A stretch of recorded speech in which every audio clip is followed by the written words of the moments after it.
जय श्री राम, जय श्री महाकाल। इंडसइंड बैंक 28% गिरा है आज। अगर फ्यूचर्स में किसी ने बाय किया होगा ना, उसके अकाउंट की धज्जियां उड़ी होंगी। और इनफैक्ट बहुत लोगों के पास जो इस हैवी होल्डिंग लेके बैठे होंगे, उनका 28% कोई स्टॉक गिर जाए एक दिन में, भाई साहब बढ़ाने में तो काफ़ी समय लगता है, बट 28% एक दिन में, it is a tough situation, no doubt.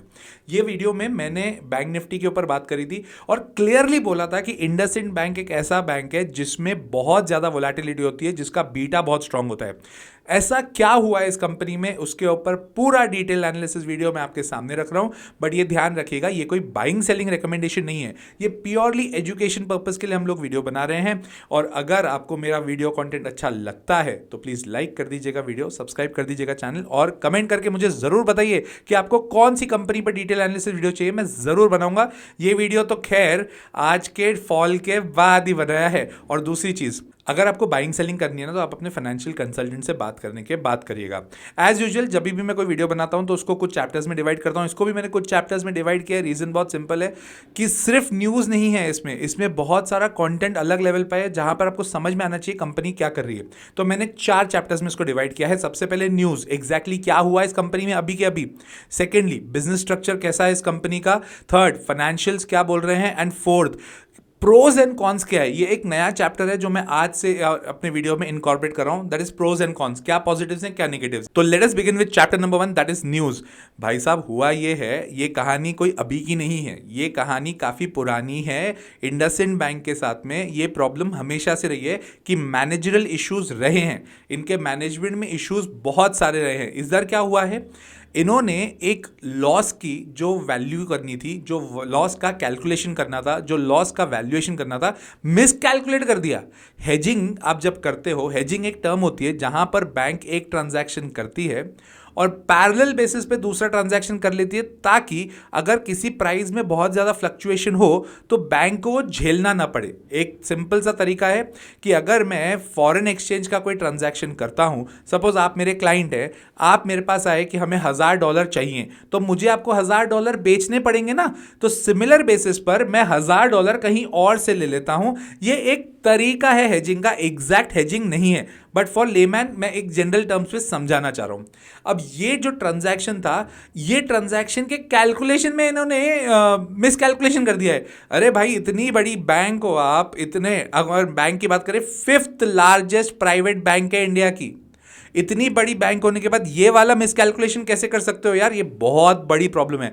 तो अकाउंट्स में डिस्क्रिपेंसी हुई यार, अकाउंट्स में डिस्क्रिपेंसी आई तो मेरे को थोड़ा बहुत है ना, स्कैम 1992 अगर आपने सीरीज देखी है अरशद मेहता की और उसका फर्स्ट एपिसोड देखा है, तो उसमें भी यही बात होती है कि जो विसल ब्लोअर है, जो वहां पे एसबीआई से जाता है और वो बोलता है कि एसबीआई के बैंक ऑफ अकाउंट्स में, सॉरी, बुक्स ऑफ अकाउंट्स में डिस्क्रिपेंसी है।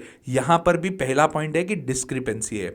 दूसरा, इन्होंने हेजिंग कॉस्ट को मिसकैलकुलेट किया है, जिसके कारण 2.5% इनका मार्केट कैप के ऊपर गड़बड़ है। 1500 करोड़, अरशद मेहता के टाइम पे तो 500 करोड़ था, जितना मेरे को याद है वो फिगर। 1500 करोड़ का यहां पर अमाउंट है जिसका गड़बड़ है, और ये ट्रांजैक्शन फॉरेक्स का है, फॉरेन एक्सचेंज का है। तो यार ऐसी चीजों में अगर मैनेजमेंट इन्वॉल्व नहीं है तो कौन इन्वॉल्व है। इसीलिए आरबीआई ने जो इनके की मैनेजरल पर्सन थे, उनका एक्सटेंशन जो 3 साल का हो सकता था, उसको 1 ही साल किया। और आरबीआई को भी डर लग रहा है यार, ये कुछ ना कुछ हर बार कुछ ना कुछ नया गड़बड़ कर ही देते हैं। और साथ ही साथ दिसंबर 2024 में आरबीआई ने इनके ऊपर अलग से चार्जेस लगाए थे कि इन्होंने सेविंग अकाउंट खोले थे जिसका डॉक्यूमेंटेशन प्रॉपर नहीं था, इनएलिजिबल सेविंग अकाउंट्स खोले थे।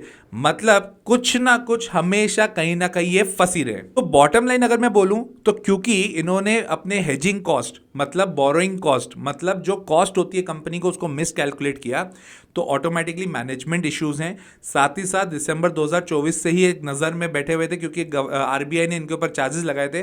तो न्यूज़ फ्लो अगर मैं बात करूं तो बहुत नेगेटिव है।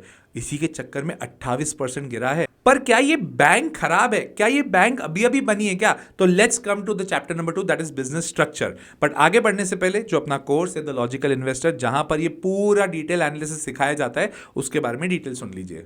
अगर आप ऑप्शंस में खरीदी बिक्री करना चाहते हो, साथ ही साथ फ्यूचर्स में अपना पैसा लगाना चाहते हो, और तो और कहीं ना कहीं से लोन उठा के अगर ट्रेडिंग करना चाहते हो, तो मेरा कोर्स मत लीजिएगा। मेरा कोर्स द लॉजिकल इन्वेस्टर आपको सिर्फ इन्वेस्टर बनाएगा, जो कि एक लॉन्ग टर्म इन्वेस्टर होगा। जितने भी बड़े लोग अपना पैसा बढ़ाए हैं, जितने भी बड़े लोगों ने मल्टी बैगर स्टॉक्स में पैसे कमाए हैं, वो तभी कमाए जब उन्होंने लॉन्ग टर्म विजन रखा है, एक कंपनी को चूज़ किया है और वहाँ पर अपना पोर्टफोलियो क्रिएट किया है। अगर वो चीज़ें सीखनी है आपको, तो ही वो आपका कोर्स द लॉजिकल इन्वेस्टर आपके लिए है। साथ ही साथ ये ध्यान रखिएगा, इसमें टेक्निकल एनालिसिस और फंडामेंटल एनालिसिस इन डेप्थ सिखाया जाएगा। So comment course to get the details. भाई साहब 1994 में ये बैंक बनी थी, बहुत पुरानी बैंक है, ये कोई आजकल की बैंक नहीं है। इसके अलावा second largest micro finance bank है, उसके अलावा फिफ्थ लार्जेस्ट प्राइवेट सेक्टर की बैंक है इंडिया की। तो देखा जाए तो बिजनेस वाइज अगर मैं बोलूं तो एक छोटी मोटी कंपनी नहीं है, बहुत बड़ी कंपनी है। बट हमेशा ये कभी भी एकदम बेस्ट बुक्स में से नहीं आ रही है। कभी भी बेस्ट बुक्स का मतलब ये हमेशा किसी ना किसी पंगे में फंसी हुई रहती है। लोन बुक की बात करें तो लार्ज कॉर्पोरेट्स को ये लोग ज़्यादा लोन देते हैं। 26% ऑफ द लोन्स जो होते हैं ये कॉर्पोरेट्स को देते हैं। रही बात 25% जो होते हैं वो व्हीकल को फाइनेंस करते हैं। इसके अलावा मिड साइज कॉर्पोरेशन को 16% देते हैं। रिटेल बैंकिंग की अगर मैं बात करूं तो 19% है। इफेक्टिवली माइक्रो फाइनेंस में इनका 9% है और स्मॉल कॉर्पोरेट्स को ये 5% देते हैं। एक चीज मेरे को यहाँ पे समझ में आ रही है कि बहुत ज्यादा एक्सपोजर ये पर्सनल फाइनेंसिंग में नहीं करते हैं, विच इज ठीक है, सबकी बैंक का अपना अपना सेटअप है। ज्यादातर कॉर्पोरेट फाइनेंस ये लोग कर रहे हैं, जो कि येस बैंक भी इसी श्रेणी में आता था। मैं ऐसा नहीं कह रहा हूं कि जो येस बैंक की हालत है वो इनकी भी हालत होगी, बट एक कंपैरिजन के लिए समझ में आता है। एसबीआई आप देखेंगे तो ये ज़्यादातर बिजनेस को डेवलप करने की बात करते हैं, छोटे बिजनेसेस को बड़ा बनाने की बात करते हैं। कॉर्पोरेट फाइनेंस में सबसे पहले जो सबसे बड़ा स्टेप लिया था वो येस बैंक ने ही लिया था। खैर अब तो बहुत सारी बैंक्स हो गई है, सबसे बड़ी दिग्गज बैंक तो एचडीएफसी है। मार्केट कैपिटलाइजेशन इनका है 51,234 करोड़, जो कि गिरा है यार, 30% गिर गया आज शेयर, तो ऑटोमेटिकली मार्केट कैप भी गिरेगा। प्राइस अर्निंग रेशियो, अब प्राइस गिरा है तो प्राइस अर्निंग रेशियो भी कम होगा। 7 पे है प्राइस अर्निंग रेशियो, जबकि इंडस्ट्री का प्राइस अर्निंग रेशियो इज 9.7। अब आपको लगेगा सस्ती लग रही है, अरे भाई हर प्राइस अर्निंग रेशियो अगर सस्ता होता है तो जरूरी नहीं है वो सस्ती है कंपनी। रीजन समझो, अगर प्राइस अर्निंग रेशियो कम हो रहा है तो ऑन द पैरेलल नोट आपको यह समझ में आना चाहिए क्या कंपनी में और दिक्कतें तो नहीं चल रही है जो प्राइस इतना तेजी से नीचे गिर रहा है। तो यहां पर तो न्यूज हम देख ही रहे हैं, हर तरफ से नेगेटिविटी है इस कंपनी की। तो क्या इनके फाइनेंशियल्स भी खराब हो गए क्या? Let's come to chapter number 3, that is financials. Revenue अगर मैं बात करूं, पहले मैं दिसंबर 2023 को दिसंबर 2024 से कंपेयर करता हूं, जिसको हम बोलते हैं वाई। जो रेवेन्यू था इनका 11,572 करोड़ का था, जो बढ़कर हुआ 12,801 करोड़। ठीक है, बहुत ज़्यादा नहीं बढ़ रहा है बट ठीक है, अराउंड मोटा मोटी 10% से इनका रेवेन्यू बढ़ा है।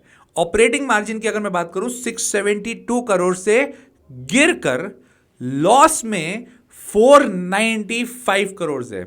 अब देखो, एक तो वो आरबीआई दिसंबर क्वार्टर की बात कर रहा हूं मैं, तो आरबीआई की भी वो गाज गिर चुकी थी। सितंबर क्वार्टर में भी इनको लॉस था, मतलब ये लॉस में आ गई है। ऑपरेटिंग मार्जिन देखो किसी भी कंपनी का अगर माइनस में जा रहा है, it is not a positive sign. जो मैंने लास्ट वीडियो में जो बैंक निफ्टी का फुल एनालिसिस आपको बताया था, वहां पर क्लियरली बताया था कि इंडसइंड बैंक एक ऐसा बैंक है जो बहुत ज्यादा फ्लक्चुएशन देता है। आज 28% गिरा हुआ था इंडसइंड बैंक। भाई साहब, अगर 28% कोई बैंक गिरा हुआ है और बैंक निफ्टी अभी आपकी सिर्फ 150-200 पॉइंट ही गिरी हुई है, अब आप 2 मिनट सोचो, सारी बैंकें बढ़ी हुई है, ये भाई साहब इतना लपक के गिरे हुए थे जिसके चक्कर में बैंक निफ्टी गिरी है, वरना आज निफ्टी भी 150-200 पॉइंट ऊपर होती। आज का कल्प्रिट इंडसइंड बैंक ही था भाई साहब। और प्रॉफिट आफ्टर टैक्स की बात कर लेते हैं, अदर इनकम्स इनके पास है तो ये थोड़े बच गए उस मामले में। 2300 करोड़ का इनका प्रॉफिट आफ्टर टैक्स था 2023 में, दिसंबर 2023 में, जो दिसंबर 2024 में 1400 करोड़ ही बचा है, जबकि लॉस में आ गई थी ना कंपनी। तो देखो, फाइनेंशियल्स तो कोई बहुत ज़्यादा अट्रैक्टिव लग नहीं रहे। इनके पास प्रमोटर की होल्डिंग भी करीब 16% ही है। एफआईआई भरपूर बेचे जा रहे हैं, ऑप्शन डीआईआई के पास नहीं है, डीआईआई खरीद रहे हैं। पब्लिक की 16% होल्डिंग है। फाइनेंशियल वाइज भी I am not that much convinced to be honest. Let's come to the fourth topic, pros and cons. देखो, 3 प्रोज दिखते हैं मुझे। सबसे पहले 12% CAGR से इनके पिछले 5 साल से लोन ग्रोथ हो रही है, जबकि बैंक का काम ग्रोथ कैसे होगा? लोन देने से ही होगा। That is a positive sign, इसमें मुझे कोई डाउट नहीं है। सेकेंडली, लीडरशिप चेंज होगी, क्योंकि जहां पे आरबीआई ने 3 साल इनके जो की मैनेजरल पर्सन थे उनका टेन्योर बढ़ाना था, आरबीआई ने 1 ही साल बढ़ाया। चलो ठीक है, वहाँ पर भी एक बार ठीक है, ये भी पॉजिटिव बात हो सकती है, आई एम नॉट सेइंग है। वैल्यूएशन जो एक्सपेक्टेड है, वैल्यूएशन भी इनके सस्ते हो गए। तो ये 3 प्रोज है, मतलब ये 3 ऐसे पॉइंट्स है जिसमें अपन बोल सकते हैं हाँ ये थोड़े पॉजिटिव पॉइंट है। बट प्रॉब्लम ये है कि इनके कॉन्स बहुत ज़्यादा है। कॉन्स मतलब जो नेगेटिव पॉइंट्स है, सबसे पहला ग्रोथ गाइडेंस 18 से 23% की ये लोग बोल रहे हैं, जो कि दिख नहीं रहा। जिस हिसाब से मार्केट भी चल रहा है, जिस हिसाब से कासा रेशो भी है, मेरे को तो नहीं दिख रहा, इनफैक्ट बहुत लोगों को नहीं दिख रहा होगा। दूसरा, जब आपके की मैनेजरल पर्सन को 21 साल के लिए एक्सटेंशन मिलता है ना, तो ये माना जाता है कि आरबीआई की नज़र में आप खराब हो चुके हो। और तीसरा, मल्टीपल ओवरहैंग्स हो गए इनकी लीडरशिप, ग्रोथ और जिस हिसाब से अभी नई नई बातें चल रही है।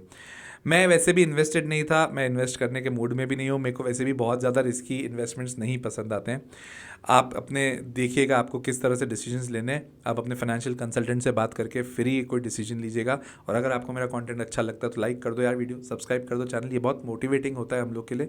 और शेयर करो अपने दोस्तों के साथ। साथ ही साथ कमेंट करके ज़रूर बताओ और कौन सी कंपनी पर डिटेल एनालिसिस वीडियो चाहिए, मैं ज़रूर बनाऊंगा।